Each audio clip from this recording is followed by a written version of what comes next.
इसीलिए सिर्फ शिक्षित होने से काम नहीं होता, और शिक्षा सही जगह उसका सदुपयोग भी होना चाहिए, वरना फिर शिक्षा किसी काम की नहीं। तो यहाँ पर भगवान ध्रुव जी को दर्शन देते हैं। अब ध्रुव जी के वंश में राजा अंग हुए, राजा बैन हुए। राजा बैन बड़े ही पाखंडी राजा हुए। उनके राज्य में जितने भी मंदिर थे, उन मंदिरों में से भगवान की मूर्तियां हटाकर उन्होंने अपनी मूर्ति लगाई। और ऐसा भी नहीं कि वो ये कह दे कि मैं राजा हूं, मैं कुछ भी कर सकता हूं। वो तर्क देते, वो कहते कि शास्त्रों में लिखा गया है कि राजा के अंदर 6 देवता निवास करते हैं, इस हिसाब से मैं ही भगवान हूं, मुझे पूजो।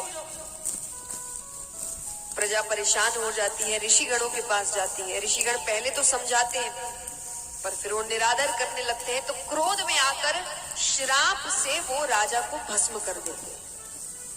अब राज सिंहासन खाली, सब चिंता में पड़ गए। ऋषिगण कहे अगर इतनी चिंता है और दूसरा कोई योग्य है नहीं राज सिंहासन के लिए, तो भगवान को ही बुला लेते हैं। सब बड़े प्रसन्न हुए। तो एक लोटे जैसा पात्र मंगाया गया, राजा की जो राख बचती है उसमें डाली गई, दूध डाला गया, उसका मंथन किया जा रहा है। मंथन करते करते वहां पर साक्षात परम पिता परमेश्वर, उनका एक अवतार राजा पृथु के रूप में आते हैं।